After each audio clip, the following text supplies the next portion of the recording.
program has been organized by Association of Physicians of India and Indian College of Physicians, the leading body of physicians in India. I would like to hand over a mic to the mentor of this particular program. And I say the connecting people like Nokia, Dr. R.M. Chabra, to talk about all this big thing. Dr. Chabra, it's all yours. Please start the program. Okay, sir.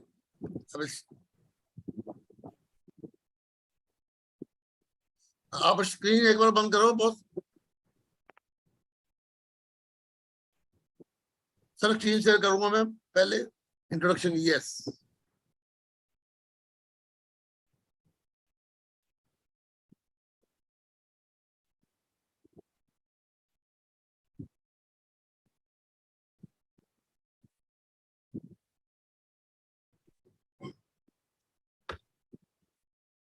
My screen is visible? Screen is visible? Yes, yes, sir. Yes. Go ahead. So, thank you, Dr. Kesh Gupta, for kind words. And first of all, I would like to invite Dr. Shyam Sundar. He is a distinguished professor of the medicine at Banaras, and he has many fellowship in credit, and he is international, so many awards, and national and other awards.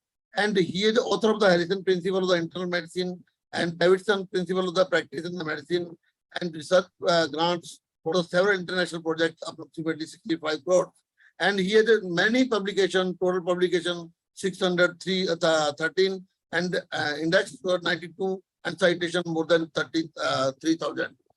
Moreover, he is at present president of the Association of Physicians of India nationally. Now I request Dr. Shyam Sundar for the welcome address. Dr. Shyam Sundar, please. Thank you, Dr. Chabra, for your kind remark. It is really very heartening to see that you are organizing a program which is very contemporary. Recently, I was reading an article published in Nature Medicine where they followed 154,000 persons who recovered from COVID-19 infection, and they looked at the cardiovascular outcome in 12 months after the recovery, and they found that 45 extra cardiovascular event occurred per 1,000 patients, those who have recovered from COVID-19. And these patients were not, everybody was not having severe COVID infection, not admitted in a hospital. There was increased incidence of arrhythmias, myocarditis, heart failure, myocardial infarction, thrombosis, embolism, and stroke.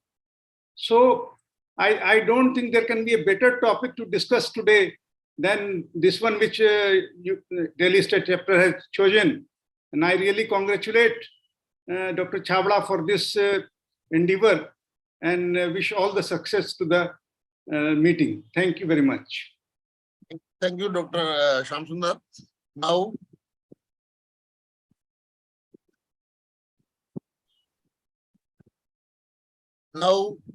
for the word of vision, none other than Param Shri Professor Dr. Randhir Guleria. He is the ex-director of the All India Medical Institute, New Delhi, first DM in the pulmonary medicine in the country, and recipient of many awards, BC Roy Awards, and many awards, Swasthya Bharat Suman Awards, and delivered more than 8 prestigious national and international orations, more than 450 publications, 49 chapters, 50 research grants, and more than 300 invited lectures. Personal physician to the PM of the India 1998 to 2004, and personal physician of the many national and international dignitaries, and advisor to the consultant of various international and national bodies, including the WHO Geneva and the IAE and the Havana. Now over to Dr. Randhir Guleria. Thank you very much, Dr. Chabra, for your kind words. And I'd like to congratulate the Association of Physicians of India and the Indian College of Physicians for really taking up this topic of the heart as far as COVID is concerned. I think this is very important. And when we started with this pandemic way back in end of December 2019 and early of 2020, We all thought that COVID is just like any other viral pneumonia involving predominantly the lungs and not causing any systemic effects.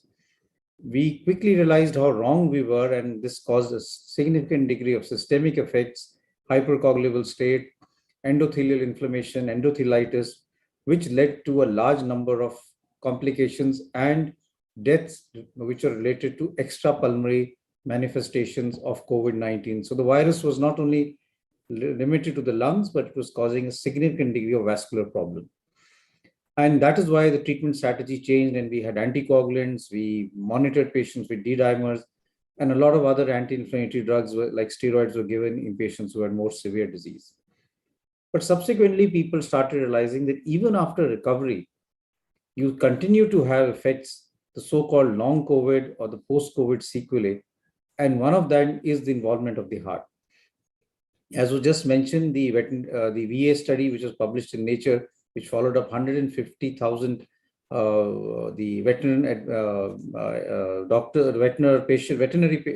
hospital patients, the VA patients in the US, found a significant high number of cardiovascular events in those who had COVID-19. A more recent study from the England healthcare system, we looked at hospitalized patients of COVID-19, showed a 3 times increased risk in those who were hospitalized with COVID-19 of having cardiovascular events in the subsequent 8 months. And this has now led to a lot of studies being done. The Recover project is also part of that.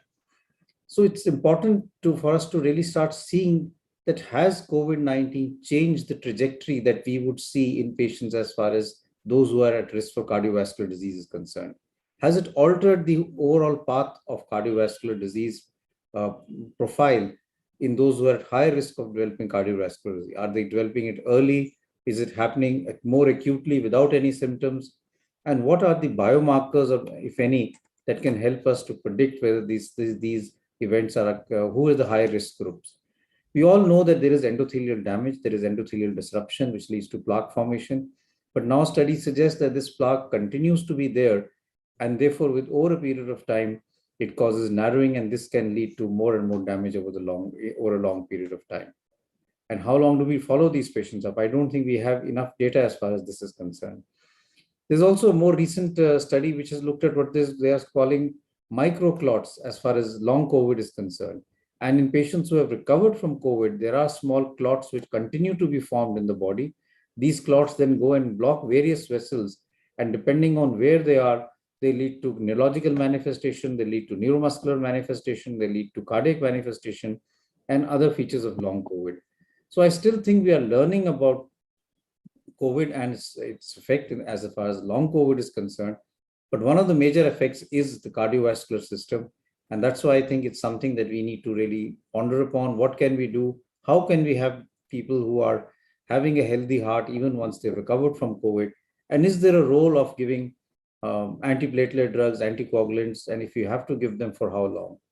The other important issue, which is not discussed, but maybe one can bring it up in the discussion, is the role of vaccines. Do mRNA vaccines also increase the risk of cardiovascular complications? And that is another issue that needs to be discussed. And do the new variants have any effect as far as the heart is concerned? All this data is based on the Delta variant. What about Omicron? Omicron causes a mild disease, but does it also cause some degree of vascular effect as far as endothelial inflammation is concerned?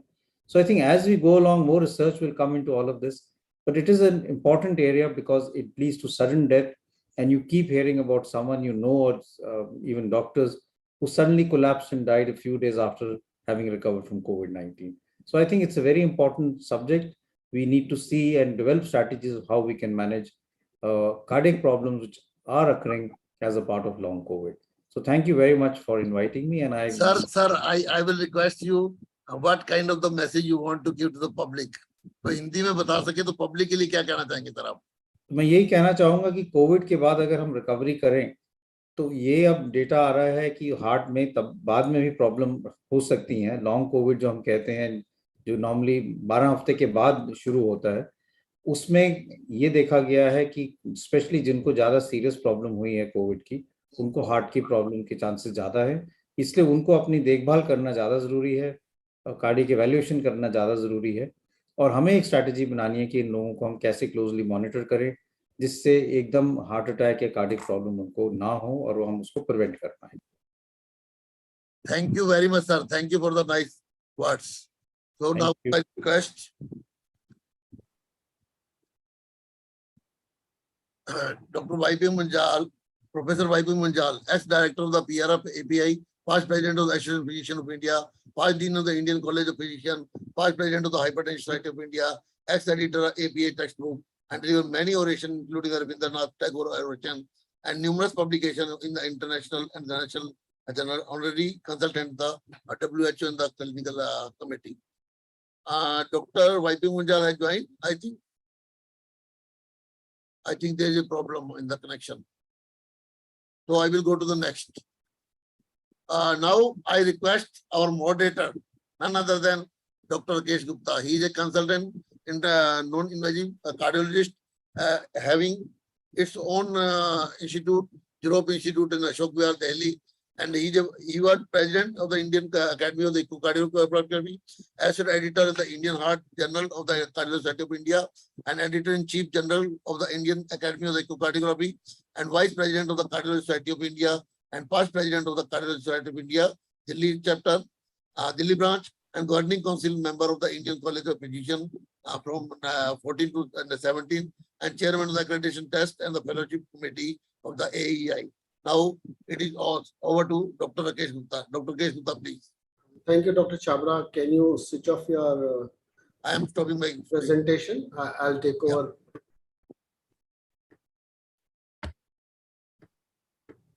So दोस्तों, जैसा आपने देखा, doctor Chhabra ने एक rolling ball start किया।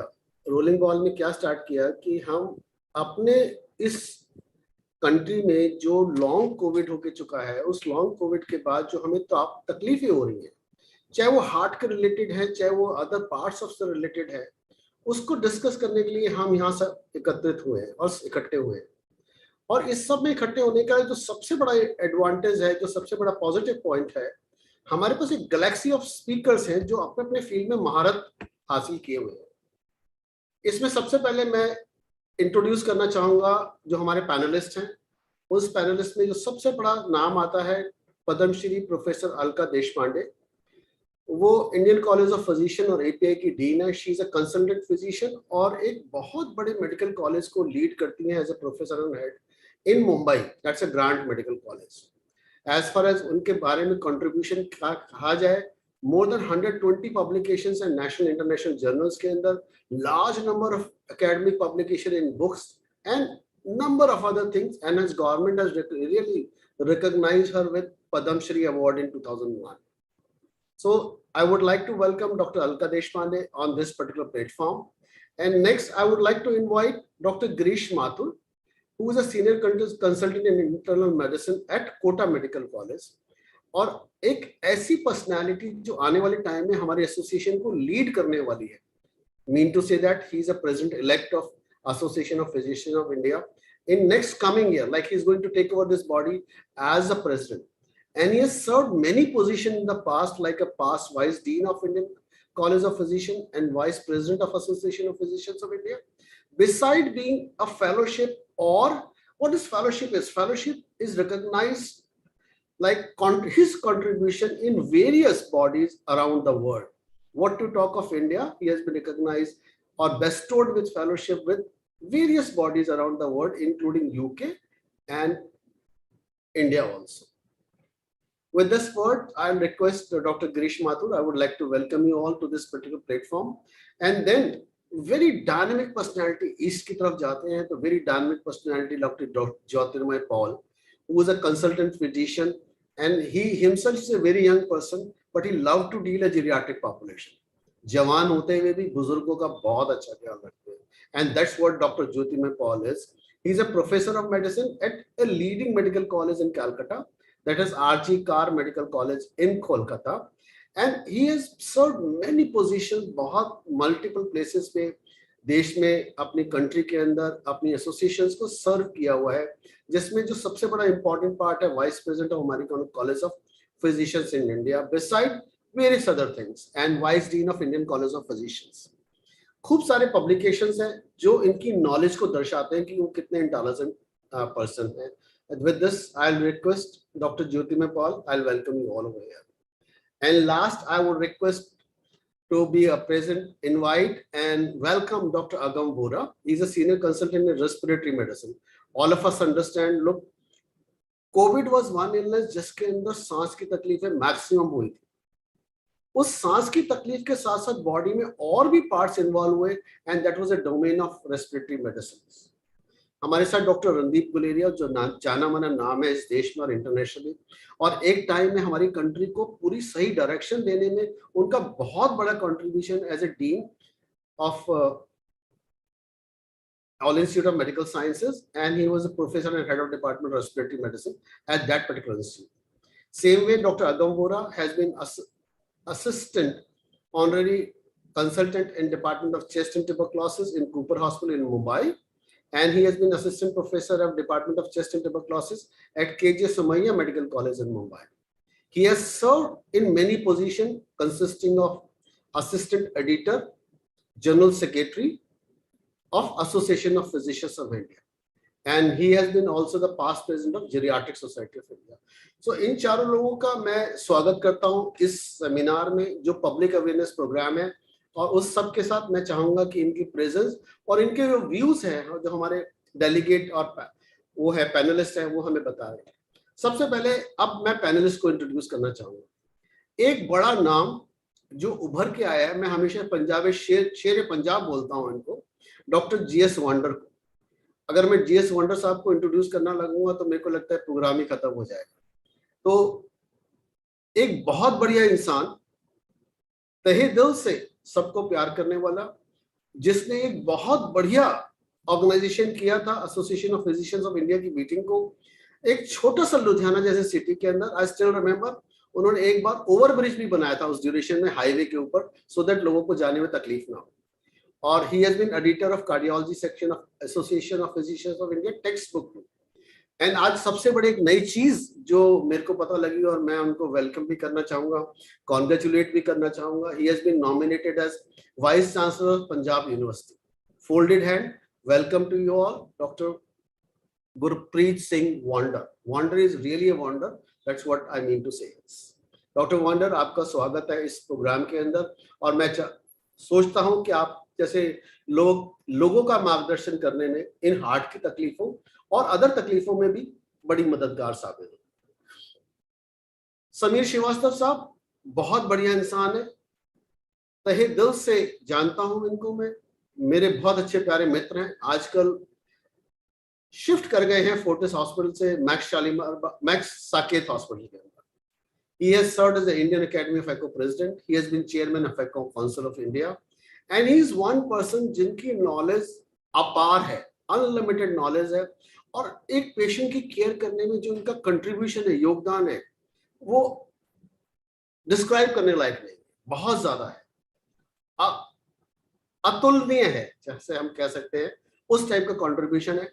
और आज भी इनके पेशेंट जो कभी कभी मेरे से ईस्ट दिल्ली से साउथ दिल्ली से नॉर्थ दिल्ली में टकराते हैं तो हमेशा वो डॉक्टर समीर श्रीवास्तव के गुण गाते रहते हैं. जिस टाइप की पर्सनैलिटी है डॉक्टर समीर श्रीवास्तव. समीर जी, आपका स्वागत है इस प्रोग्राम के अंदर, और हम आपसे जानना चाहेंगे कि हार्ट वाले मरीजों में कैसे हम उनको बचा सकते हैं और आने वाले टाइम में क्या हम उनके लिए कर सकते हैं, वो हमारे लिए बहुत इंपॉर्टेंट चीज है. नेक्स्ट, एक बहुत ही डायनामिक पर्सनैलिटी करनाल जैसी सिटी से, जिन्होंने अपना नाम एस्टैब्लिश किया लोगों की सेवा करके.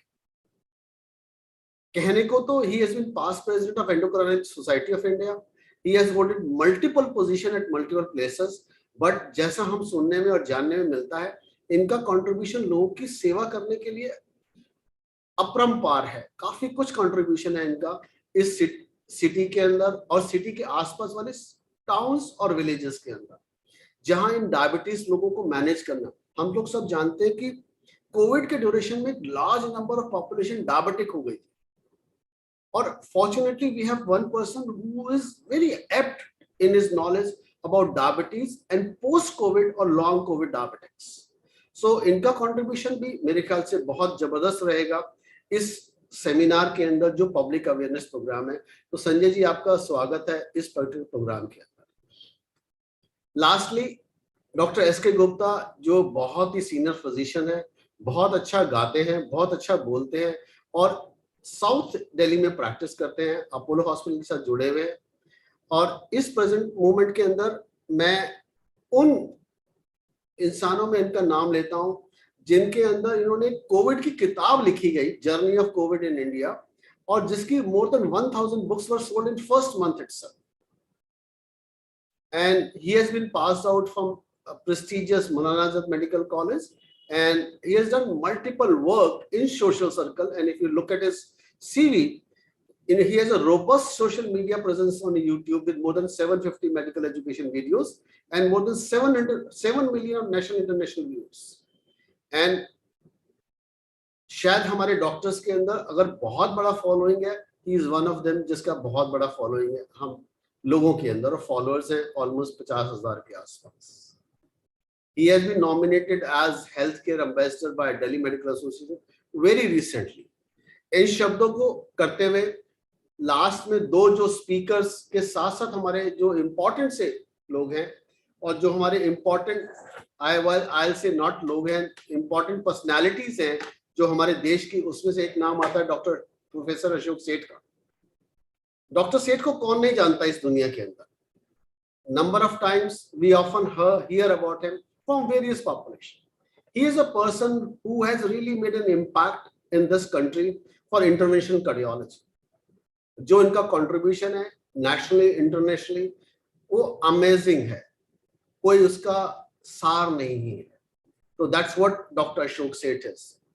And lastly, the most important and dynamic person, true and very thorough in his knowledge, speech, language, and his surgery. That is none other than Dr. O.P. Yadava, who is a chairman of National Heart Institute as on today.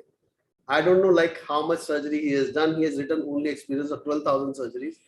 Possibly he does not remember his own surgeries, I remember like he must have done more than 25,000 surgeries till date in various bypass and other things. Very renowned person and very apt and patient caring person.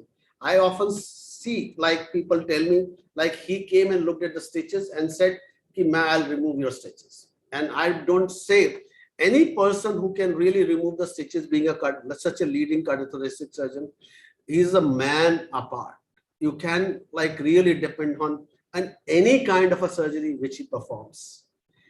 So शुरू करते हुए और last में जो हमारा सब programme को finally conclude करेंगे, बहुत ही अच्छे आदित्य प्रकाश मिश्रा जी हैं जो आजकल फोर्टिस वसंत कुंज से एसोसिएटेड है और वाइस प्रेसिडेंट है association of Physicians of India के। और जब मैं कभी भी वाइस प्रेसिडेंट का वर्ड सोचता हूं और देखता हूं तो हमेशा यही कहता हूं आने वक्त में ये आदमी is going to become a president of Association of Physicians of India. So that's what Dr. Aditya Prakash is. And lastly, I would like to introduce this Dr. Puneet Saxena, who is a senior professor and head SMS Medical College at Jaipur.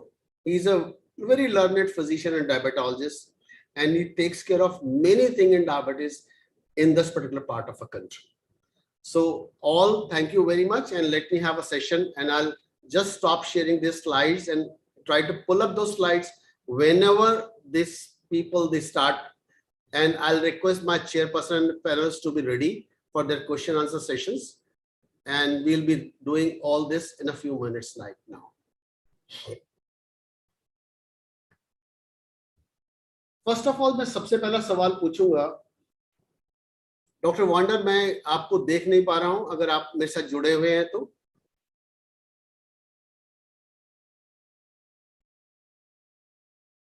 चलिए ठीक है, doctor Wander, doctor Sameer Srivastava, these people have not joined us yet. They're about to come. Sameer Srivastava आ गए, समीर आ गए। समीर जी का वो तो दिखाई दे रहा है, लेकिन समीर जी शायद कहीं पेशेंट देखने में बिजी हैं। तो सबसे पहले मैं doctor S K Gupta ji से स्टार्ट करता हूँ, जो सबसे बड़ा इम्पोर्टेंट। समीर साहब आ गए हैं, तो बहुत स्वागत है समीर जी आपका। Welcome to this programme. Doctor S K Gupta, ये बताइए कि आज बहुत सारे लोग ऐसे हैं जो आज भी थकान, टायर्डनेस, वीकनेस से प्रेजेंट कर रहे हैं, और हम इन सब्जेक्ट्स को कैसे एड्रेस करें कि how do we address this people, how do we look at this people, how do we treat this people, how do we investigate this people. Dr. Rakesh Gupta, आपका बहुत बहुत धन्यवाद. And Dr. Chavda and all dignitaries, I'm thankful to you for having invited me to this august platform. जैसे doctor Rakesh Gupta ने पूछा, बहुत सारे patient अभी भी ऐसे हैं जिनको पहले कोविड हुआ और उसके बाद वो अभी भी बहुत सारी कंप्लेंट्स लेकर आते हैं, थके रहते हैं, रात को उनको पैल्पिटेशंस हो जाते हैं, वो घबरा जाते हैं. तो सबसे पहली चीज मैं इन लोगों से ये कहना चाहता हूँ कि आप जो है एक लॉन्ग कोविड की स्टेज में हैं. अगर आप लॉन्ग कोविड की स्टेज में हैं तो आप अपना एक्सरसाइज लेवल उतना करें जितना कि आपकी बॉडी आपको अलाउ कर रही है. अगर आपने जिम जाना शुरू कर दिया है तो आप थोड़ा जिम की एक्टिविटी को कंटेन करें, आप बहुत ज़्यादा एक्टिविटी ना करें. मैं शुरू से इस वायरस के बारे में ये कहता रहा हूँ, इस वायरस को आप चैलेंज ना करें. आप इस वायरस की बात सुनें कि कितना आपको अलाउ कर रहा है और धीरे धीरे अपनी एक्टिविटी को ग्रेजुअली इंक्रीज करना शुरू करें. और अगर आपको किसी तरह की हार्ट की प्रॉब्लम लगती है, जैसे आपको पैल्पिटेशन लगता है या आपकी हार्ट की रिदम गड़बड़ हो जाती है, आपको लगता है जैसे मिस बीट्स हो रही है या आपको सांस फूलता है, तो आप अपनी इन्वेस्टिगेशन कराने के लिए किसी भी हॉस्पिटल में जाएं. वहां पर आपका जो है ईसीजी किया जा सकता है, एक्सरे किया जा सकता है, ऑक्सीजन सैचुरेशन आप अपने घर पे चेक करते रहें. और अगर आपको कोई भी सिम्टम्स इस तरह के मिलते हैं तो हो सकता है आपको इकोकार्डियोग्राफी वगैरह की या इस तरह की इन्वेस्टिगेशन की जरूरत पड़े और उसके अकॉर्डिंग जो भी आपके अंदर सिम्टम्स पाए जाते हैं उनके लिए समुचित इलाज की आवश्यकता हो. लेकिन आपको घबराने की जरूरत नहीं है. और ये सिम्टम्स जो हम ज्यादातर देख रहे हैं उन लोगों के अंदर हम देख रहे हैं जिनको एंग्जाइटी और डिप्रेशन की शिकायत पहले से रही है. तो इस तरह के पेशेंट्स को अगर कोई भी इन्वेस्टिगेशन पॉजिटिव नहीं आते हैं तो बहुत थोड़ा सा एंग्जाइटिक देने से ये पेशेंट जो है बहुत जल्दी इंप्रूव कर जाते हैं और ये एक अच्छी लाइफ जी सकते हैं. एंड अगर इन पेशेंट्स को पहले कभी सीवियर कोविड हुआ है तो मैं समझता हूँ इनको अपनी एक्टिविटी स्टार्ट करने में लगभग 3 से 4 महीने से लेकर के 5-6 महीने तक का टाइम लग सकता है. और ये ग्रेजुअली जो है अपना पूरा व्यायाम धीरे धीरे स्टार्ट करें और पूरा रेस्ट करें और उसके बाद जो है अपनी धीरे धीरे एक्टिविटी को अपने लेवल पे लाएं जितना इनकी बॉडी इनको अलाउ करती है.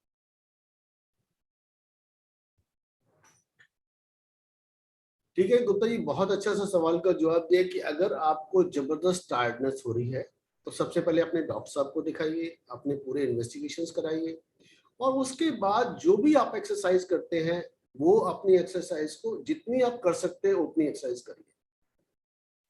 और मैं कहूंगा अगर उसके बावजूद भी अगर तकलीफ होती है तो अपने डॉक्टर को छोड़े नहीं, उनके साथ लगे रहे. हो सकता है आने वाले टाइम में कोई चीज ऐसी हो जो हम नहीं देख पा रहे हैं और सब्सिक्वेंटली हम उसको जांच करें और देख पाए. Thank you doctor Gupta. हम दोबारा से आपके पास आएंगे.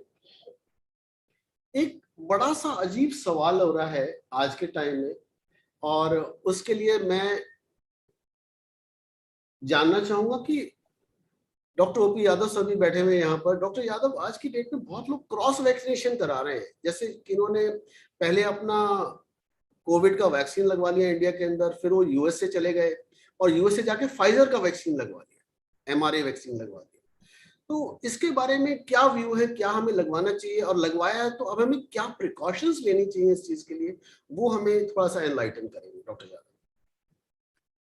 देखिए, बिल्कुल स्टडीज जो आई हैं उसमें देखा गया कि अगर आप मिक्स करते हैं वेक्टर बेस्ड वैक्सीन्स जो इंडिया में लग रही हैं और यूएसए में जैसे मैसेंजर आरएनए बेस्ड वैक्सीन थी फाइजर और मॉडर्ना, तो अगर आप एक वैक्सीन फर्स्ट डोज लेते हैं और अगर आपने सेकेंड डोज दूसरी वैक्सीन का लिया है तो आपकी एंटीबॉडी लेवल्स थोड़े ऊंचे थे और आपकी प्रोटेक्शन थोड़ी मोर वाइड स्प्रेड होती है. सो टू इम्प्रूव दैट ये mix and match protocols allow किए गए हैं और इंडिया में भी अब ये अलाउ हो गए हैं. तो ये 2 पर्पज सर्व करते हैं. एक तो ये technically they are suppose to provide better coverage and better protection और दूसरा आपके अवेलेबिलिटी के प्रॉब्लम को भी सॉर्ट कर देते हैं कि अगर आपको वैक्सीन नहीं मिल रही है तो आप कम से कम दूसरी वैक्सीन लेके इसको कर सकते हैं. नाउ जहाँ तक प्रिकॉशन का सवाल है, एक तो ये जो गलत धारणा फैल गई है कि आपको वायरस ये वैक्सीन इंड्यूस्ड हार्ट डिजीजेज हो जाएंगी, तो ये बहुत गलत धारणा है. पहली बात, इंडिया में वेक्टर बेस्ड वैक्सीन्स में ये रिपोर्टेड नहीं है. ये मैसेंजर आरएनए वैक्सीन्स के साथ थोड़े केसेस रिपोर्ट हैं. दूसरा, ये इतने कम केस रिपोर्ट हैं कि ये मिलियन में एक सिंगल केस जो इजराइल डेटा आया था और जो जिनको हुआ भी है उनको इतना मामूली या लो ग्रेड इन्फ्लेमेशन हुआ है जो 3 महीने में सेल्फ ट्रीटमेंट से रिजॉल्व हो गया है. तो आई डोंट थिंक कि किसी तरीके से इसमें डरना चाहिए. हमें बूस्टर डोज लगवानी चाहिए। और इसके लिए मैं नहीं समझता किसी तरीके की चिंता करनी चाहिए कि हमें जो रिस्क बेनिफिट रेशो है, जो आपको एडवांटेज मिलेगा, वो कई गुना ज्यादा है बनस्पत जो आपको पॉसिबल रिएक्शन या जो आपको मायोकार्डाइटिस वैक्सीन बेस्ड हो सकती है। Thank you doctor Yadav. इसी के कंटेक्स्ट में एक छोटा सा सवाल किसी ने पूछा कि सर क्या हम बूस्टर वैक्सीन लगवा लें अगर हम एंटीबॉडीज लेवल भी हमारे काफी हाई है इस वक्त भी? बिल्कुल, अगर आपके एंटीबॉडीज लेवल हाई हैं तब भी बूस्टर वैक्सीन हमें लेने चाहिए। तो हमें एंटीबॉडी लेवल्स मॉनिटर कर देना बंद कर देना चाहिए अब, और हमें बूस्टर वैक्सीन जरूर लेना चाहिए। सो कहने का दोस्तों सबसे बड़ा तात्पर्य यह है कि अगर आपको कोविड होके चुका है या लॉन्ग कोविड है और आपको बूस्टर वैक्सीन नहीं लगा है तो प्लीज बूस्टर वैक्सीन लगवाइए। और जिन लोगों ने मॉडर्ना या फाइजर का वैक्सीन बाहर लगाया तो उनको डरने की बिल्कुल कोई आवश्यकता नहीं है, डॉक्टर यादव साहब का ये कहना है। और अगर कोई छोटा मोटा इंसिडेंस कार्डियोवास्कुलर रिलेटेड वैक्सीन का है वो वेरी वेल मैनेजेबल है, but that will save you from a death, if I am correct doctor Yadav, because जो क्यूमुलेटिव मोर्टेलिटी मोबिलिटी जो हाई है कम से कम उससे तो आपको बचाने में मदद करेगा। बिल्कुल, आपने राकेश ठीक बोला। वैक्सीन आपके बीमारी को फैलने को नहीं बचाते हैं, लेकिन आपको सीरियस बीमारी, आईसीयू एडमिशन और मोर्टालिटी को जरूर बचाते हैं। और अब एक नई तरीके की mode of delivery of vaccine, intranasal vaccine, जो इंडिया में भी इंट्रोड्यूस हो गई है। और इंट्रानेजल वैक्सीन से ये एंटिसिपेट किया जा रहा है कि शायद वो फैलने को भी रोकेगी, तो हमें वो भी एडवांटेज मिलेगी, क्योंकि जो इम्यूनोग्लोबुलिन्स ए होते हैं वो लोकल बनते हैं, और वो नेजल वैक्सीन वो इम्यूनोग्लोबुलिन बनाएगी, तो आपके कॉलोनाइजेशन नहीं होगा और आप उसके स्प्रेडर भी नहीं बनेंगे, तो आपको भी फायदा होगा और आप उस बीमारी को फैलने से भी रोकेंगे। बहुत बढ़िया डॉक्टर यादव। मेरे को इस बात पे डॉक्टर एक घोस्ट शिप करके एक सीरीज है, अगर आप उसको देखें तो उसमें करीब करीब 200 साल पहले और 100 साल पहले जब रेड फ्लू या red flu, Spanish flu spread हुआ था, तो they found a vaccine and that vaccine used to spread by touching the hands, and that's possibly we are going through that particular phase today, a nasal spray, and possibly these nasal droplets will lead to a better control of a COVID in a time to come. Wonderful, बहुत बढ़िया doctor Yadav. Dr. Rakesh, can I add something to it? Sure, Dr. Gupta is a wonderful idea, you know, like I was See, looking forward for जैसे doctor Yadav साहब ने कहा कि बहुत सारे लोग हमसे पूछते हैं कि उनका बच्चा जो है विदेश चला गया, वहाँ वो मॉडर्ना वैक्सीन लगवा सकता है कि फाइजर वैक्सीन लगा सकता है। इसी तरह से बहुत सारे लोग हमसे हिंदुस्तान में भी पूछते हैं कि क्या हम मिक्स एंड मैच की बूस्टर डोज यहाँ पर कोई अवेलेबल है। तो मैं सभी अपने दर्शकों को बताना चाहूंगा कि हमारे देश में जो वैक्सीन है जिसको कॉर्बेवैक्स के नाम से जाना जाता है, वो मिक्स एंड मैच के लिए बूस्टर डोज के लिए गवर्नमेंट द्वारा ऑथराइज की गई है और इसे बहुत ही सेफ वैक्सीन है। अगर आप इसको बूस्टर डोज की तरह लगवाना चाहते हैं तो बड़े सेफली लगा सकते हैं और इसके साथ कोई मायोकार्डाइटिस का इंसिडेंस या किसी हार्ट डिसीज का इंसिडेंस भी रिपोर्टेड नहीं है। और इससे जो बूस्ट होता है एंटीबॉडी लेवल काफी तेजी से बूस्ट होता है और ये आपको बूस्टर डोज के लिए फायदेमंद रहेगी। हाँ, इस वैक्सीन के साथ साथ जो प्रीवियस वैक्सीन हैं जैसे कोवैक्सीन है या कोविशील्ड है, जो पहले से हमारे प्राइमरी सीरीज में लगती रही हैं, वो भी बूस्टर की तरह अवेलेबल हैं। यानी कि तीनों डोजेज में से, यानी कि आप कोविशील्ड भी लगवा सकते हैं बूस्टर की तरह से, वो वैक्सीन भी लगवा सकते हैं और कॉर्बेवैक्स भी लगवा सकते हैं। एंड तीनों के बूस्टर डोज बहुत सुरक्षित हैं और बिना किसी साइड इफेक्ट्स के हैं और तीनों के तीनों जो है एंटीबॉडीज लेवल को बूस्ट कर देते हैं। और साइंटिफिक एविडेंस ये कहता है कि अगर आप मिक्स मैच करके हेटेरोलोगस बूस्टर लगवाते हैं, यानी कि कोवैक्सीन के बाद कॉर्बेवैक्स या कोविशील्ड के बाद कॉर्बेवैक्स लगवाते हैं, तो आपका एंटीबॉडी लेवल तेजी से बढ़ेगा। बहुत बढ़िया डॉक्टर गुप्ता, बहुत अच्छा सा उसका वो दिया आपने। डॉक्टर यादव ने बहुत अच्छा सा एनलाइटन किया पब्लिक को इस बारे के अंदर कि हम उसमें क्या कर सकते हैं। डॉक्टर गुप्ता ये भी बताइए कॉर्बेवैक्स किस कंपनी की है और कहाँ इजीली अवेलेबल होती है, हमारी जो पब्लिक है उसको ये पता होना चाहिए कि कहाँ पर अवेलेबल है और किस कंपनी की अवेलेबल है। कॉर्बेवैक्स जो है अभी basically is A spike protein vaccine और जो है बायोलॉजिकल एडवांस कंपनी ने हमारी कंट्री में बनाया है और बहुत सस्ती वैक्सीन है। अब और लगभग 200 और 250 रुपए की वैक्सीन मिल रही है और प्राइवेट हॉस्पिटल्स में मिलती है और गवर्नमेंट सेंटर्स के अंदर जहां वैक्सीनेशन सेंटर्स हैं, आप कोविन ऐप के ऊपर रजिस्टर करके इसको आराम से लगवा सकते हैं और इसमें किसी तरह का कोई साइड इफेक्ट नहीं है, आप आराम से इसको लगवाइए। चलिए, बहुत बढ़िया डॉक्टर गुप्ता, हम आगे चलते हैं। एक हमारे यहाँ बहुत ही लर्नेड डॉक्टर संजय कालरा साहब बैठे हैं। डॉक्टर कालरा, एक पेशेंट का सवाल आया कि बहुत सारे लोग कोविड के टाइम में डायबिटिक पॉजिटिव हो गए थे, जब वो पॉसिबली स्टेरॉइड खा रहे थे, कोविड साइड इफेक्ट था, हम इसके बारे में तो नहीं कह सकते, लेकिन जब उन्होंने बाकी ट्रीटमेंट बंद कर दिया तो कुछ लोग पॉजिटिव रह गए, कुछ लोग नेगेटिव रह गए। आप इस एड्रेस को कैसे इश्यू कर सकते हैं as a leading diabetologist, as a leading diabetes specialist? आप इस चीज को कैसे एड्रेस कर सकते हैं कि उनको क्या करना चाहिए? जो लोग नेगेटिव हो गए उनको क्या करना चाहिए, जो रिमेन पॉजिटिव हैं उनको क्या करना चाहिए? इसके लिए बहुत इंपॉर्टेंट सा इशू है, बिकॉज हम सब जानते हैं कि डायबिटीज के बाद जो नेक्स्ट बीमारी हमारे लिए तैयार है वो हमारा हार्ट ही है, और या हार्ट वेस्कुलर सिस्टम। तो प्लीज इसके ऊपर अपने दर्शकों को एनलाइटन करिए कि हम इसमें कैसे एड्रेस कर सकते हैं। सवाल बिल्कुल जायज है, और जो लोग सोचते हैं कि स्टेरॉइड की वजह से शुगर हुई, वो कुछ हद तक सही है पर पूरा सही नहीं है। ये जो कोविड वायरस है पूरी बॉडी पे इफेक्ट करता है, जैसे हार्ट पे भी इफेक्ट कर सकता है, और ऐसे ही हमारे पेंक्रियास में बीटा सेल्स होती हैं, कभी कभी उनको खराब कर जाता है। और इंसुलिन जो है वो हमारी बॉडी में बनती है, वो एक चाबी का काम करती है। चाबी का काम है ताले खोलना, तालों को इंग्लिश में रिसेप्टर कहते हैं। कभी कभी ये जो कोविड वायरस है ये रिसेप्टर्स को जाम कर देता है, लिवर में या मांसपेशी में या चर्बी में। तो मल्टीपल रीजंस हैं कि शुगर हो जाती है। अब यदि शुगर हो गई है कोविड के दौरान तो उसका आगे क्या इलाज है? एक तो अपना ख्याल रखें, that is called glucovigilance. Sugar बार बार चेक करते रहें। एक टेस्ट होता है HbA1c, वो हर 3 महीने पे जरूर करवाएं। कभी कभार आपके डॉक्टर आपको 1.5 या 1 महीने पे भी कहने के लिए कहेंगे, अगर उनको आशा है या आशंका है कि आपकी शुगर बहुत तेजी से ठीक या बहुत तेजी से बिगड़ सकती है। जिनकी शुगर नेगेटिव हो गई है बहुत अच्छा है, मगर थ्रू आउट लाइफ आपको परहेज रखना है। घी मक्खन मलाई बंद, चीनी गुड़ शक्कर कम, एक हेल्दी डाइट, हेल्दी एक्सरसाइज। ऐसा नहीं कि आप सब कुछ त्याग दें, but just follow the path of moderation, जो भगवान बुद्ध ने हमें सिखाया, फॉलो द मिडिल पाथ। और अपना ख्याल रखें ताकि आपको शुगर ना हो। Covid is a pre diabetic state सभी के लिए। जिनको शुगर हो गई है अपना फिर से ख्याल रखना है, दवाई लेनी है। दवाई केवल डायबिटीज की दवाई तक सीमित नहीं रहेगी, बाकी चीजों का भी ख्याल रखें। जो पॉइंट रेज किया गया कि हम एक्सरसाइज कितना करें कितना ना करें, 2-3 चीजें शेयर करूंगा। One is nutrition. प्रोटीन और एनर्जी का तो हम ख्याल रखते ही हैं, but there is something known as hidden hunger, और इस हिडन हंगर ने इंडिया में बहुत सारी कोविड की कॉम्प्लिकेशंस करवाई। हिडन हंगर का मतलब है माइक्रो न्यूट्रिएंट हंगर और माइक्रो न्यूट्रिएंट डिफिशिएंसी। तो 3 चीजें, एक तो हमारे विटामिन्स जैसे कि विटामिन डी या बी कॉम्प्लेक्स, एक हमारे मिनरल्स जैसे कैल्शियम और आयरन। यदि आयरन कम है तो पहले आयरन की गोली तो खाएं, उसके बाद जिम में जाके उठक बैठक करें। और तीसरा है इलेक्ट्रोलाइट्स लाइक सोडियम पोटेशियम। कई बार हम जिम में जाते हैं, बहुत कसरत करते हैं, इतना पसीना बह जाता है 1 घंटे 1.5 घंटे के बाद कि नमक कम हो जाता है, और फिर दिक्कत हार्ट में भी दिक्कत आती है, मांसपेशियों में भी आती है। So this hidden hunger I would like to highlight, sugar वाले मरीजों में भी बाकियों में भी। 3 चीजें, विटामिन, मिनरल्स और इलेक्ट्रोलाइट्स।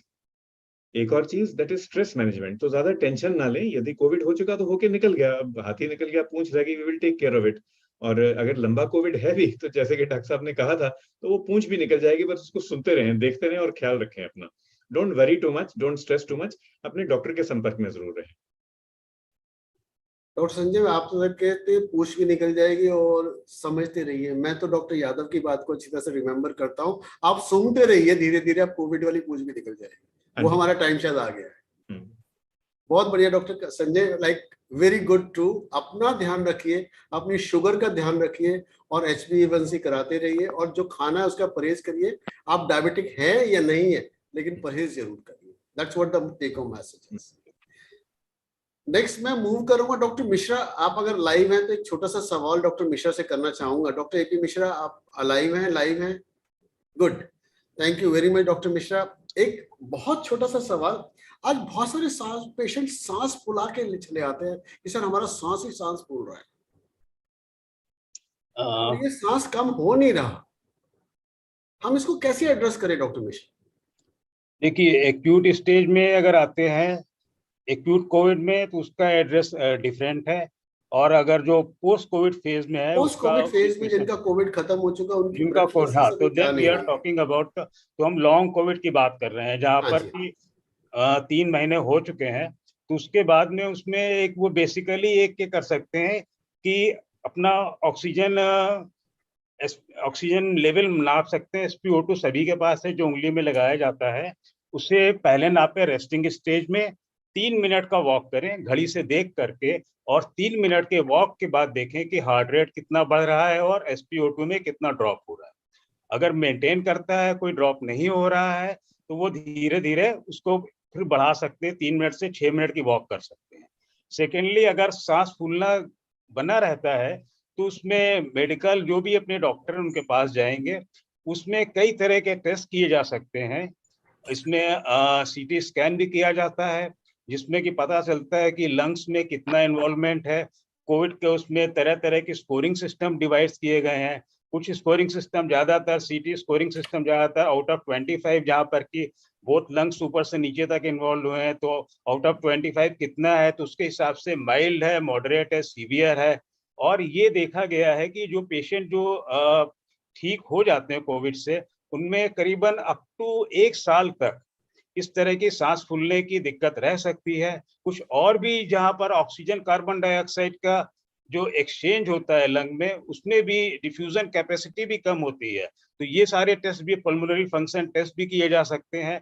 अगर सांस फूल रही है तो आपको अपने चिकित्सक से मिलना जरूरी है, क्योंकि सांस फूलने का केवल एक कारण ये केवल लंग्स ही नहीं है, हार्ट की प्रॉब्लम की वजह से भी हो सकता है। इसलिए डॉक्टर से जिससे भी मिल रहे हैं, जिसको भी दिखा रहे हैं, उनसे जरूर मिलें। और अगर आपको आराम नहीं आ रहा है तो आप भी अपने आसपास के इलाके के किसी भी बड़े हॉस्पिटल में जाकर के इसके बारे में राय लें और जो भी उचित है उस हिसाब से कार्य करें।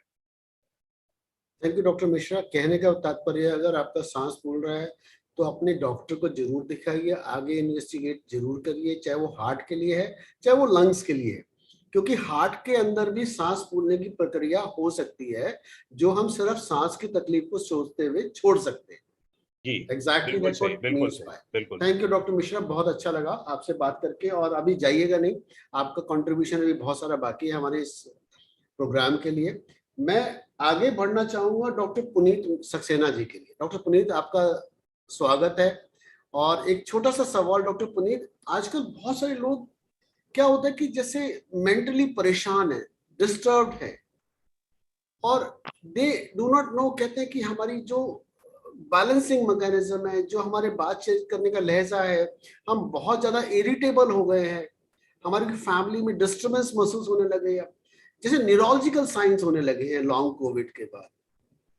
क्या इसका कोई कोविड से रिलेशन, लॉन्ग कोविड से रिलेशन है, या फिर इसका किसी चीज से, हार्ट से रिलेशन है, या किसी लंग से रिलेशन है? तो थोड़ा सा हमारे जो दर्शक हैं, जो इस पोडियम को ज्वाइन किए हुए, वो जानना चाहते हैं कि सर ऐसी क्या चीज है जो लॉन्ग कोविड ने हमारे को ब्रेन से या किसी चीज से इन्वॉल्व किया हुआ है। देखिए, आपने बहुत सही सवाल पूछा। और ये हम देख रहे हैं कि जैसे कोविड में ऑक्सीजन की जो कमी थी, वो that was the central point, जिसकी वजह से सारे ऑर्गन्स डैमेज होना होते थे। और कहीं ना कहीं जिनको कि सीवियर कोविड रहा या जो लॉन्ग कोविड रहा, और उनके उस वक्त जो है ऑक्सीजन लेवल्स वगैरह कम रहे, तो उस वक्त ये हाइपोक्सिया, जो कि ऑक्सीजन की कमी होती है शरीर में, उसकी वजह से ब्रेन डिसफंक्शन जो है उस वक्त हमने देखे हैं। और ना खाली ये, बल्कि हमने ये भी देखा कि स्ट्रोक की जो इंसिडेंस थी कोविड में, सीवियर कोविड में, या as a sequelae of COVID and specially in long COVID, वो भी जो है ज्यादा मात्रा में हो रहे थे। तो इसकी वजह से, प्लस इसके अलावा जो एक स्ट्रेस था, कोविड का जो स्ट्रेस था, वो अपने आप में इतना घातक था और इतना सीवियर था। जो एंजाइटी, जो डिप्रेशन, जो फैटिग, जो वीकनेस, जिसको हमने बोला, जो बॉडी जो है बिल्कुल एकदम से, because multiple organs were involve because of the viral infection, तो उन सब की वजह से कहीं ना कहीं psychological problems and neurological problems जो हैं, वो कोविड के पेशेंट्स में, स्पेशली जिनके थोड़ा सा कोविड सीवियर था, या जिनके लॉन्ग कोविड रहा, या जो ऑलरेडी जो है न्यूरोलॉजिकल डिसऑर्डर्स, हाइपरटेंशन, डायबिटीज या कार्डियक डिसऑर्डर्स से पीड़ित थे, उनमें इस तरह की प्रॉब्लम्स जो है वो ज्यादा देखने को हमको मिली थी। ठीक है डॉक्टर साहब, बहुत अच्छा लगा। और मतलब कहने का मतलब ये है कि हम स्ट्रेस को एट्रीब्यूट कर सकते हैं, हमारी इलनेसेस को एट्रीब्यूट कर सकते हैं, जो हमारे बिहेवियरल चेंजेस हैं। हमारे डेलीगेट का पूछना है, जो हमारे साथ जुड़े हुए हैं, क्या हमारा कोई MRI या कोई ऐसा इमेजिंग टेस्ट है जो हमें इस बारे में जानने में कुछ हेल्प करेगा? देखिए, ये बहुत सारे स्ट्रेस के अलावा न्यूरोलॉजिकल प्रॉब्लम्स हैं, तो उनको एवेलुएट करने के लिए MRI या brain scanning of any form like CT scan can help, मगर आप अपने डॉक्टर से संपर्क करके ही कोई स्पेशलाइज्ड इन्वेस्टिगेशंस चूज करें। और रही बात स्ट्रेस की खाली, तो स्ट्रेस में नॉर्मली किसी भी टेस्ट की आवश्यकता नहीं होती है, और इसके लिए एक साइकोलॉजिकल इवैल्यूएशन या एक न्यूरोलॉजिकल इवैल्यूएशन के बाद ही इन्वेस्टिगेशन का डिसीजन लेना चाहिए। बहुत बढ़िया, थैंक यू डॉक्टर पुनीत। मैं अगला सवाल डॉक्टर अगम वोरा साहब से करना चाहूंगा। डॉक्टर अगम, आजकल बहुत सारे मरीज ऐसे आ रहे हैं जिनको खांसी, जुकाम, पाल्पिटेशन, फीवर, बॉडी एक्स है, और ये सब के सब वो लोग हैं जो 1-2 बार, 2 बार, 3 बार कोविड तकलीफ से निकल चुके हैं। अब सबके मन में ये भय लगा रहता है कि भाई हमें दोबारा कोविड तो नहीं हो गया, हमें दोबारा हार्ट की तकलीफ तो नहीं हो गई, तो आप इसको कैसे एड्रेस करेंगे doctor Agam? Thank you very much ये क्वेश्चन पूछने के लिए। एंड सही में खाली दिल्ली में नहीं, मुंबई में भी इस तरह के बहुत सारे केसेस हैं जहां कॉफ के साथ लोग प्रेजेंट हो रहे हैं। ये कॉफ की बहुत सारी वजह होती है, और कोविड के बाद में आपकी इम्यूनिटी थोड़ी और कमजोर हो जाती है, जिसकी वजह से रिपीटेड इन्फेक्शन या बाकी मामूली इन्फेक्शंस भी ज्यादा तरीके से पेश आते हैं। तो मेरे हिसाब से कोविड की वजह से कई लोगों को अस्थमा के तरह की बीमारियां अनमास्क होती है, यानी कई लोगों को पता ही नहीं होता उनको अंडरलाइंग अस्थमा है, लेकिन कोविड की वजह से ये तरह की बीमारियां ध्यान में आती है। दूसरा, कोविड की वजह से आपकी इम्यूनिटी जो डाउन हो जाती है, उसकी वजह से आपको अलग अलग तरह के इन्फेक्शन होते हैं। और तीसरा, करंटली बहुत सारे अलग अलग वायरल इन्फेक्शन कम्युनिटी में है। कोविड एक वायरल इन्फेक्शन है, अपने पास इन्फ्लुएंजा के इन्फेक्शन से अपने पास RSV वायरस बोलते हैं, पैरा इन्फ्लुएंजा बोलते हैं, ऐसे कई तरह के अलग अलग वायरसेस जो भी आपको बीमारियां दे सकते हैं। यानी ये कॉफ, अगर आपका कॉफ 2 या 3 दिन में सेटल हो जाए सिम्टोमेटिक ट्रीटमेंट में, तो आगे उनके लिए कोई इन्वेस्टिगेशन की जरूरत नहीं होती। लेकिन अगर ये कॉफ लंबा चले, या ये कॉफ के साथ में जिसको हम रेड फ्लैग साइंस बोलते हैं, रेड फ्लैग साइंस यानी अगर उसके साथ में पेशेंट को कंफ्यूजन हो, सांस लेने में दिक्कत होने लगे, चक्कर से आने लगे, ब्लड प्रेशर ड्रॉप होने लगे, खांसी में खून गिरने लगे, इस तरह के अगर कोई भी चिन्ह आते हैं, तो उनको डॉक्टर का कांटेक्ट करके उनकी इमीडिएट ट्रीटमेंट लेनी चाहिए। Thank you. Thank you, Dr. Agam. Dr. Rakesh Gupta, I would like to add something to it. Sure, Dr. Gupta, we are always welcome. आजकल जो सोसाइटी में बहुत ज्यादा H1N1 इन्फेक्शन चल रहा है, this is the season for the influenza virus, and some people have reported very serious cases from the Ranchi, and some influenza cases in the neonates, and good number of cases have been seen in Delhi also. कुछ इनमें से कुछ patient serious भी हो गए हैं। तो मैं सभी लोगों से ये निवेदन करना चाहूंगा कि इन्फ्लुएंजा के लिए जो वैक्सीन अवेलेबल है, जो इन्फ्लूटेक के नाम से आती है और GSK भी बनाती है, और हर साल इसका 1 डोज लगता है, तो कृपा करके वो सभी लोग लगाएं। एक एडल्ट वैक्सीनेशन है जो हर साल लगाया जाता है, और ये सब लगाने से आप कम से कम इन्फ्लुएंजा से बचे रहेंगे, और आप ये महसूस ना करें कि एक बार आपने लगवा ली तो आपको अगले साल लगाने की जरूरत नहीं है। इन्फ्लुएंजा वायरस बहुत तेजी से बदलने वाला वायरस है, बहुत तेजी से इवॉल्व होने वाला वायरस है, और हर साल कंपनियां जो है नए स्ट्रेन्स के साथ जो वायरस वैक्सीन निकालती हैं, वो हर साल अपने आप सितंबर के महीने में लगवा लें, क्योंकि इन्फ्लुएंजा का प्रकोप जो है दिल्ली के अंदर और भारत के अंदर लगभग जो है सितंबर अक्टूबर में होता है, और अब हम देख रहे हैं कि काफी पेशेंट सीरियस हो रहे हैं। तो जिन लोगों ने अभी तक नहीं लगवाया है, वो अपने डॉक्टर से संपर्क करके इन्फ्लुएंजा का वैक्सीन जरूर लगवाएं। थैंक यू डॉक्टर गुप्ता, बहुत अच्छा सा आपने उसका जवाब दिया कि इस वक्त ना केवल कोविड बट इन्फ्लुएंजा जो फ्रेश अवेलेबल है, फ्रेश इन्फेक्टेड फॉर्म के अंदर है, वो लोगों को दोबारा से अफेक्ट कर रहा है। तो अपना ध्यान करिए। अगर, और मैं तो डॉक्टर्स के लिए भी कहूंगा कि अगर हम सिर्फ लॉन्ग कोविड या कोविड की बात ना करें, अगर हमारा पेशेंट दोबारा से प्रेजेंट कर रहा है, हम उसको इन्फ्लुएंजा के पॉइंट ऑफ व्यू से या स्वाइन फ्लू के वेरिएंट के हिसाब से भी इन्वेस्टिगेट करें आने वाले टाइम के अंदर, so that we are more wiser in treating our patients. Thank you doctor Gupta. मैं नेक्स्ट सवाल पूछने डॉक्टर OP यादव साहब से। डॉक्टर यादव, मेनी टाइम्स जब हमारा कोविड हुआ था, उस ड्यूरेशन में बहुत लोगों का एलवी फंक्शन डाउन हो गया था, like they had myocarditis, they had myopericarditis, and these people, they were managed with medicine at that particular points. Many people, they underwent angiography. Many people, they did not underwent angiography because like various thoughts, I cannot describe those various thoughts are. अब उन लोगों को हम कैसे उनको follow up कर सकते हैं, या जो लोग दिखाने के लिए आते हैं हम उनको कैसे बता सकते हैं कि आपको कोई हार्ट की तकलीफ है या नहीं है, कुछ रेमेडी बाकी है या नहीं है, जिसके बारे में थोड़ा सा ज्ञान हमारी पब्लिक को जानना चाहेंगे कि भाई हम उसको कैसे एड्रेस करें। देखिए, एंजियोग्राफी बिल्कुल रूटीन टेस्ट नहीं है और इसको हर कोविड के पेशेंट में जिसको मायोकार्डाइटिस हुई है उसको एंजियोग्राफी करें, ये बिल्कुल जरूरत नहीं है, और अगर हो रही थी तो ये गलत हो रही थी। Echocardiography is the basic test जो किया जाता है, और उसके साथ में कुछ एंटी ब्रो बीएमपी टाइप के नाम होते हैं जो ब्लड के टेस्ट होते हैं, जिससे हम डिग्री ऑफ इन्फ्लेमेशन बॉडी में, और कुछ और टेस्ट हैं जिनको देख सकते हैं। और जो बेसिक सिंगल टेस्ट है वो है इकोकार्डियोग्राफी। अगर उसके बाद पेशेंट को कोई छाती में भारीपन है या दर्द है जिसमें डॉक्टर समझता है कि उनकी दिल की नस में रुकावट हो सकती है, या वो पेशेंट के अंदर डायबिटीज, हाइपरटेंशन, वो हाई रिस्क ग्रुप में है और उनकी स्ट्रेस टेस्टिंग में कोई ऐसी फाइंडिंग आ जाती है जो पॉजिटिव हो, तभी एंजियोग्राफी हम करते हैं, नहीं तो रूटीन एंजियोग्राफी करने की जरूरत नहीं है। दूसरा, जहां तक हार्ट का सवाल है, मोस्ट ऑफ जो मायोकार्डाइटिस की चेंजेस हैं ये रिवर्सिबल चेंजेस हैं, सेल्फ लिमिटिंग है, और 3 महीने से 6 महीने के अंदर ये कंप्लीटली रिकवर कर जाती हैं।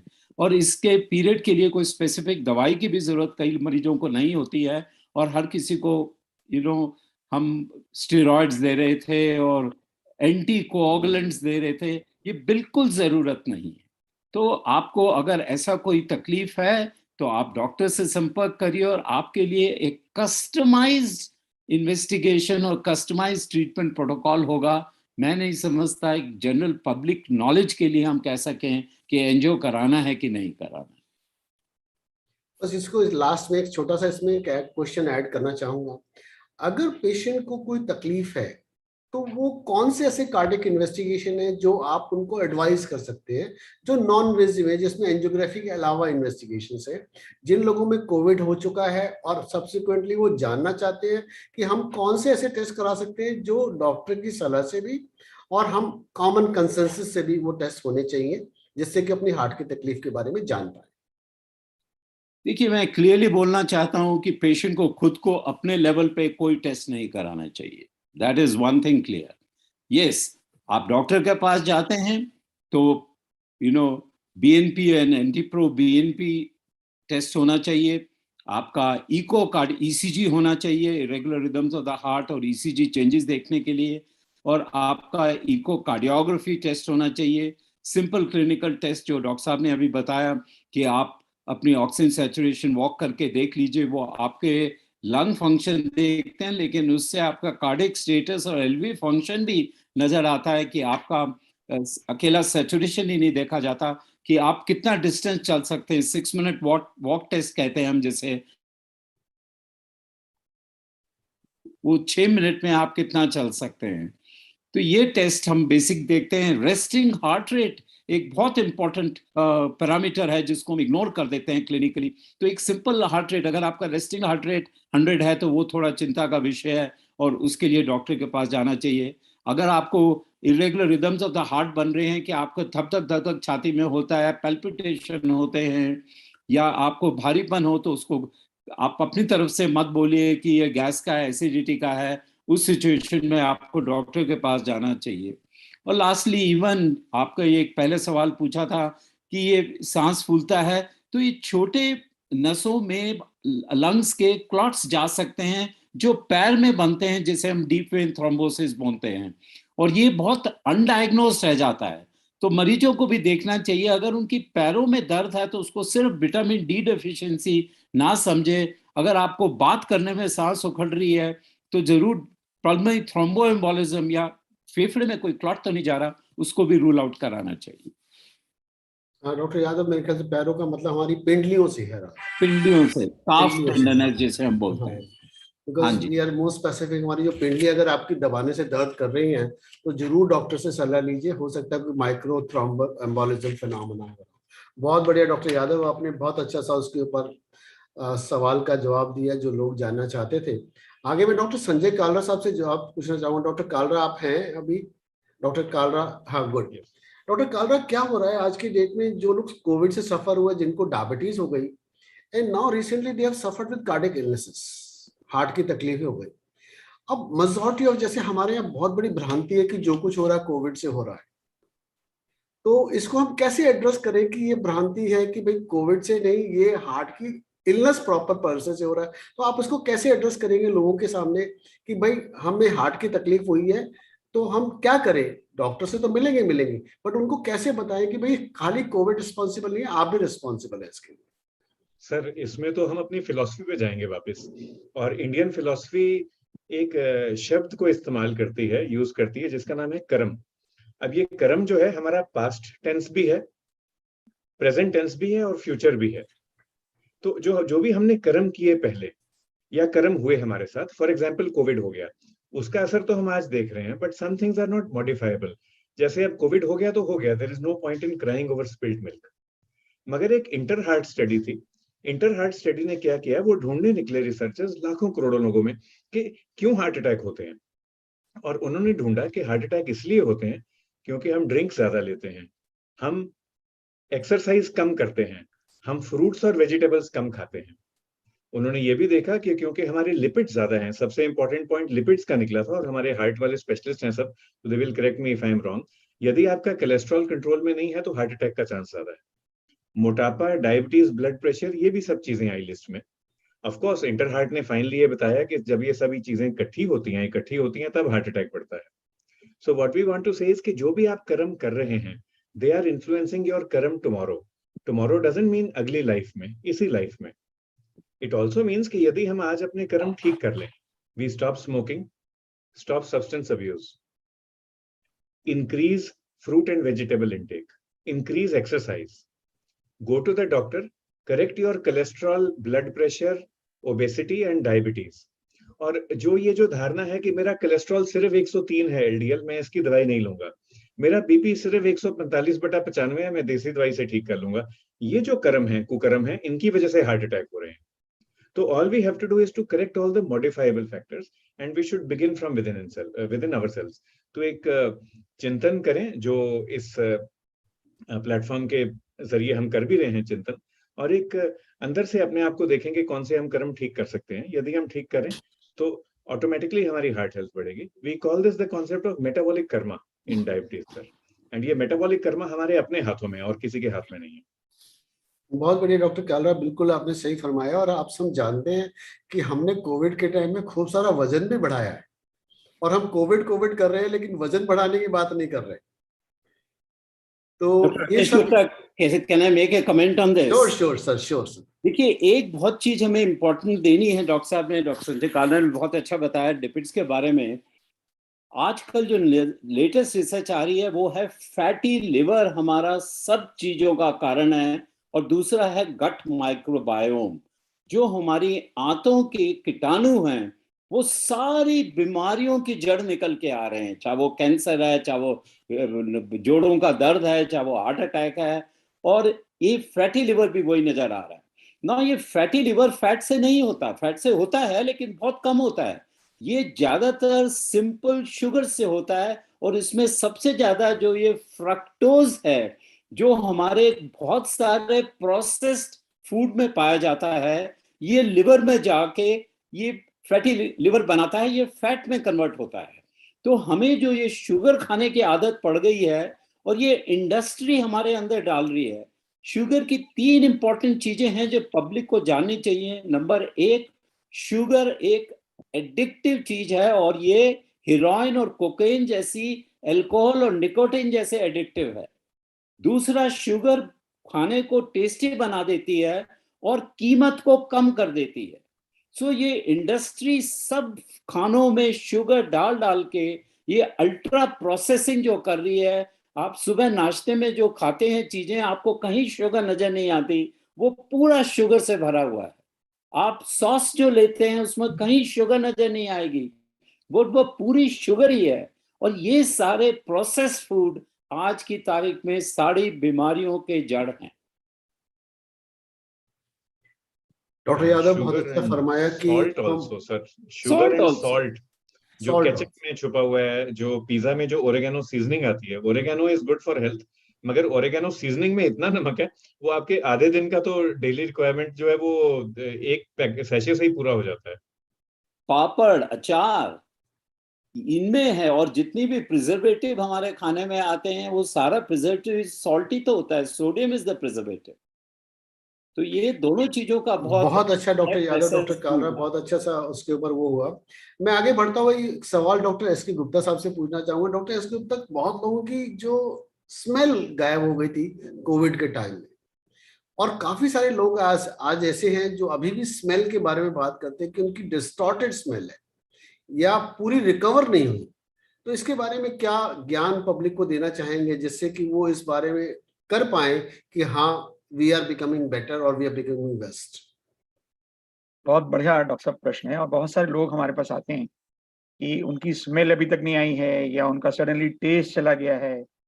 और जिन लोगों का टेस्ट चला जाता है और स्मेल चली जाती है, कभी दोनों चीजें साथ साथ जाती हैं, बिकॉज दोनों इंटर रिलेटेड हैं। और इन लोगों की सबसे बड़ी कंप्लेंट होती है कि डॉक्टर साहब हमसे कुछ खाया नहीं जाता, हमें कोई भी चीज मिट्टी जैसी लगती है और हम कुछ भी खा नहीं पाते और हम बिल्कुल लगभग भूखे रहते हैं सारे दिन भर। और कभी कभी हम अगर उनसे डिटेल में पूछते हैं तो हम पाते हैं कि उनको कभी कोविड हुआ ही नहीं। तो ये जो चीजें हैं, ये चीजें लॉस ऑफ स्मेल या लॉस ऑफ टेस्ट या दोनों चीजें कभी कभी जो है एसिम्प्टोमेटिक कोविड के बाद भी, यानी कि कोविड का हल्का सा इन्फेक्शन हुआ, आपने उसको नजरअंदाज कर दिया, आपने उसको साधारण जुकाम समझा और उसके बाद वो आपकी बॉडी को नुकसान पहुंचा के चला गया और आपके शरीर के अंदर जो है लॉस ऑफ टेस्ट हो गया या लॉस ऑफ स्मेल हो गया। अब ये कितने दिन में ठीक हुआ, कैसे ठीक होगा? देखिए, इसके अंदर सबसे बड़ी चीज ये है कि अगर आप इसका डायग्नोसिस प्रूव करना चाहते हैं तो आप जो है कोविड एंटीबॉडीज करवा सकते हैं। लेकिन आज के जमाने में क्योंकि सबको वैक्सीन लग चुकी है, इसलिए कोविड एंटीबॉडीज जो है इसके डायग्नोसिस बनाने में हेल्पफुल नहीं है। तो हम ये मान करके चलते हैं कि ये कोविड की वजह से ही हुआ। अब इसको ठीक कैसे किया जाए? आपको सबसे पहली चीज तो ये कि आपको ये भरोसा रखना पड़ेगा ये ठीक हो जाएगा, और ये लगभग 95% लोगों में पूरी तरह ठीक हो जाता है। इसको ठीक होने में लगभग 3 से 4 महीने लग सकते हैं। और इस दौरान जो है आप थोड़ा सा शांति रखिए, आप डिप्रेशन में मत जाइए, नए नए टेस्ट ट्राई कीजिए, नई नई स्मेल्स ट्राई कीजिए, और आप थोड़ा सा ये सोच के चलिए, एक टारगेट बना लीजिए कि भाई अब ये दिसंबर तक ठीक होगा या ये 26 जनवरी तक ठीक हो जाएगा। तो वो आपके लिए वो समय को निकालना, समय को बिताना बहुत आसान हो जाएगा और आप जो है टारगेट लाइन तक पहुंचते आप धीरे धीरे महसूस करेंगे कि आप ठीक होने लगे। मुझे एक लेडी याद आती है, बहुत ही धार्मिक किस्म की लेडी थी, और वो मुझे ये हर बार कहती रही कि डॉक्टर साहब मुझे कुछ भी नहीं खाया था, मुझे मिट्टी जैसी लगती है। और हर बार वो मेरे पास आती थी, मैं उनको रीअश्योर करता था और रीअश्योर करने के बाद वो चली जाती थी। और वो उसके बाद लगभग तीसरे महीने में उन्होंने कहना शुरू किया कि मेरी जीभ के ऊपर अब जलन सी होने लगी है, मुझे कुछ मीठे का टेस्ट आने लगा है, मुझे कुछ कड़वे बादाम का टेस्ट आने लगा है। और धीरे धीरे मैंने उनको लोकल बोरोग्लिसरीन वगैरह लगाने के लिए दिया और उसके बाद वो धीरे धीरे ठीक होने लगी और उनका टेस्ट अब पूरी तरह से वापस आ गया और वो बहुत खुश हैं। उनको कहीं ये लगता है कि डॉक्टर गुप्ता ने मुझे ठीक कर दिया, पर मैं वास्तविकता में ये जानता हूँ कि वो स्वयं ठीक हुई हैं और उन्होंने धीरज से काम लिया और उनका टेस्ट और स्मेल दोनों वापस आ गई हैं। और मैं समझता हूँ कि हमारे सभी दर्शक जो इस बीमारी से पीड़ित हैं वो थोड़ा धैर्य रखें, अगर उनको इस तरह की कोई समस्या है तो ये रिवर्ट हो जाएगी और वो पूर्णतः ठीक हो जाएगी। Thank you doctor Gupta. Doctor Yadav, आपके क्वेश्चन का आंसर के बाद एक बड़ा अच्छा सा सवाल एक ने पूछा, डॉक्टर साहब मैं क्या खांड खा सकता हूँ? शुगर नहीं खाऊं तो खांड खा लूं? ये टिपिकल मैंने भाषा आपको बोली है जो उसने पूछी है मेरे से। सर हनी, ये सारे एक ही थैली के चट्टे बट्टे हैं और जो चीज जबान पे मीठी लगती है वो शुगर है। प्लीज बचने की कोशिश कीजिए। सर इस हिंदी भाषा में बोलेंगे सर, सारे नेताओं को छोड़ दो। सॉरी, सारे नेताओं को छोड़ दो सर, अब जितने नेता हैं मीठे सबको छोड़ दो। नहीं नहीं, नेताओं को छोड़ दो मतलब खांड, sugar, sweets, everything should be left apart, nothing, you should go to bland diets. नहीं, ब्लैंड डाइट नहीं है, मोटा अनाज खाइए, वो ब्लैंड नहीं होता। आप देख सकते हैं मैंने जैकेट पहनी हुई है, इसलिए पहनी हुई है कि मैं पहाड़ों में हूँ और पहाड़ों में यहाँ पे आज ही शाम को मडवे की रोटी खाई हमने। आप बिलीव नहीं करेंगे, उसका फ्लेवर ऐसा था कि उसके साथ सब्जी खाने का मन नहीं कर रहा था। सर आपने आज गुड़ नहीं खाया सर फिर आपने? सर तो इसलिए ये हमें अपनी जबान बदलनी पड़ेगी। These are learned experiences of high salt. अब हम इंडिया में सॉल्ट इतना खाते हैं, ओवरसीज देखिए बच्चे को 3 साल तक बिल्कुल 0 सॉल्ट दिया जाता है। 0 मतलब 0, 3 साल तक। और ये तो हमें अपनी जबान बदलनी पड़ेगी ये आर्टिफिशियल स्वीटनर डाल के हम चीज को मीठा कर लेते हैं, लेकिन उससे फायदा नहीं होता, क्योंकि आपकी जबान वैसी ही है, आपने अपने आप को बदला नहीं है। अगली बार अगर वो आर्टिफिशियल स्वीटनर नहीं मिलेगा तो आप बर्फी और सो प्लीज अपनी जबान बदलिए कि आपकी requirement of salt and sugar taste में कम हो जाए। और एक बार आप बदल लेंगे तो विश्वास कीजिए, अगर चीनी डालेंगे तो वो चाशनी लगेगी, पी नहीं जाएगी।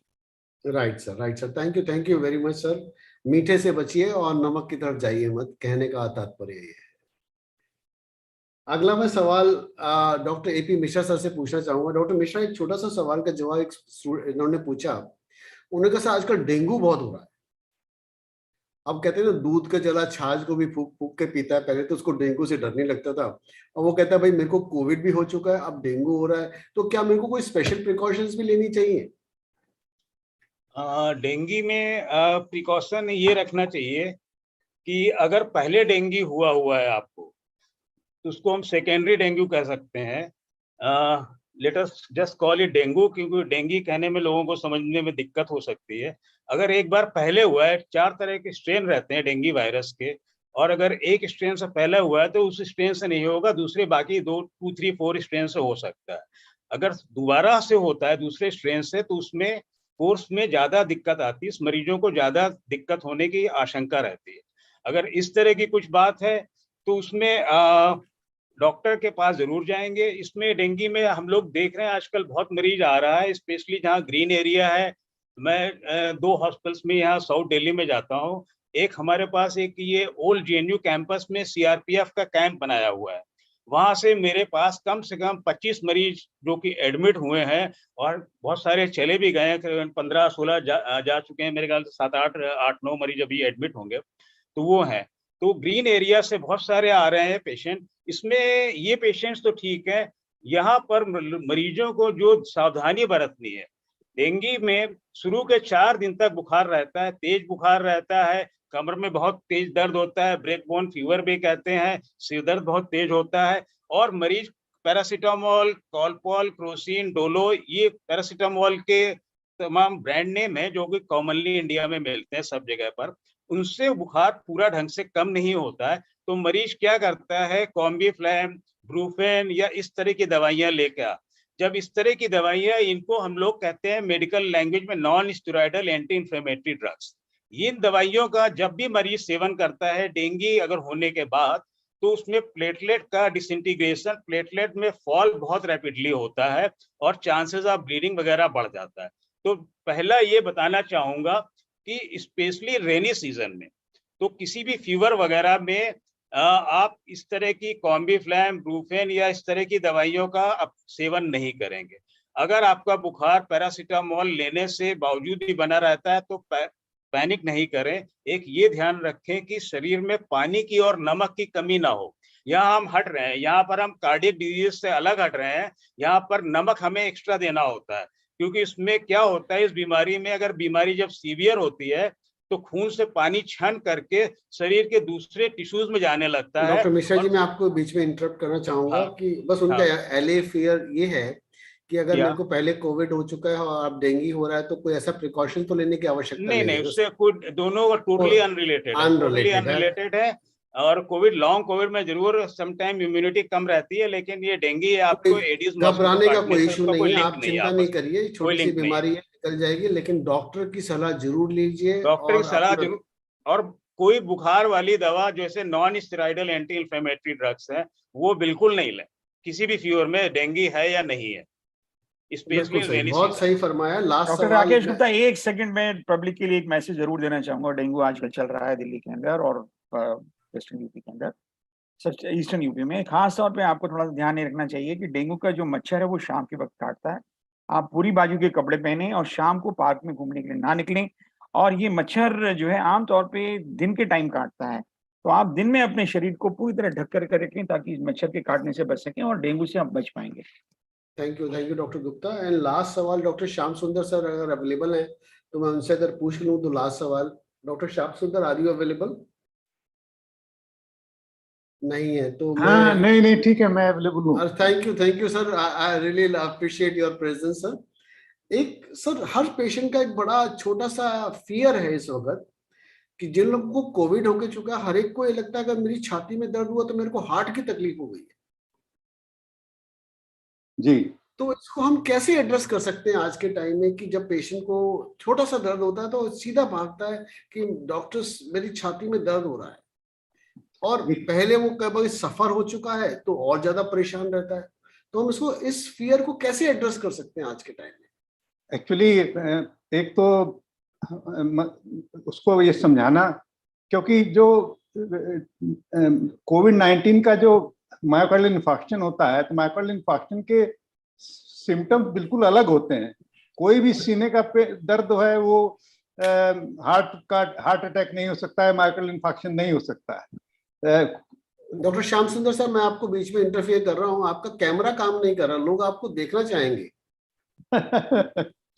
Thank you sir, thank you very much. अब अच्छे लग रहे हैं। तो ये कोई भी सीने का दर्द, एक्चुअली पेशेंट अगर बहुत डरा हुआ है या उसको कोविड हुआ है तो वो सोचता है ये बात कि मेरे को शायद हार्ट अटैक हो गया या मायोकार्डियल इन्फार्क्शन हो गया। ऐसा कॉमनली हम लोग को ये बताना पड़ेगा कि भाई जो हार्ट अटैक होता है वो एकदम डिफरेंट टाइप का होता है, और उसका पेन और उसमें स्वेटिंग और समटाइम्स कभी कभी सिंकोपी वगैरह भी हो सकती है सीवियर हार्ट अटैक में। तो ये सब चीजें उसमें नहीं होती हैं। अगर सिर्फ एक चेस्ट पेन है तो उसका मतलब ये नहीं कि वो हार्ट अटैक हो गया। कोई भी मसल पुल से हो सकता है, किसी भी कारण से हो सकता है। तो मैं नहीं समझता कि इसमें हम लोगों को पब्लिक अवेयरनेस करना ज्यादा जरूरी है बनिस्बत की हम उनको ये बताएं कि हार्ट अटैक क्या होता है, etcetera. Thank you sir, thank you very much. We are really obliged and all of you, I am grateful. बहुत अच्छा सा सवालों के जवाब दिए, बहुत सारी पब्लिक हमारे साथ जुड़ी रही, और श्योर वो लोग बहुत बेनिफिटेड हुए होंगे इस प्रोग्राम के डिस्कशन से। मैं अपना माइक वापस इस प्रोग्राम के एंकर और इस प्रोग्राम का जो बेसिक सोल है डॉक्टर आर.एम. छाबड़ा, उनको हैंड ओवर करना चाहूंगा। Doctor Chhabra sir, it's all yours. Thank you very much, Dr. Gupta. And Dr. Puneet is not available. I think he has left. So I want to give the thanks. I would like to thank you, all the excellent faculty. Though we have missed Dr. Ashok Seth, he is in the USA, he could not attend. And Dr. Wander has been elected as a Vice Chancellor of the Punjab Medical University. That's why he is surrounded by so many people around him. So much noise is there. His message is conveyed to me that he cannot join due to that problem. And Dr. Smear has come, but due to the emergency, he has left.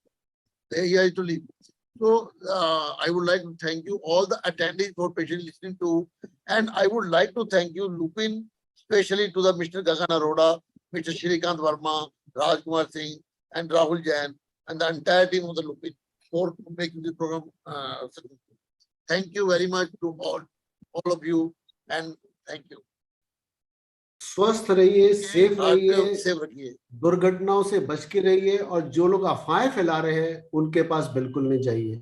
दो चीजें जो आपको तंग कर रही है आज की डेट में, डॉक्टर यादव साहब ने बहुत अच्छा कहा, मीठी जुबान और कड़वा टेस्ट, दोनों का त्याग करिए और डॉक्टर से बच के रहिए। Thank you very much. Enjoy and have a happy welcoming, happy Dashera and a Diwali in a time to come. Same to you. Thank you very much. Thanks a lot. Thank you.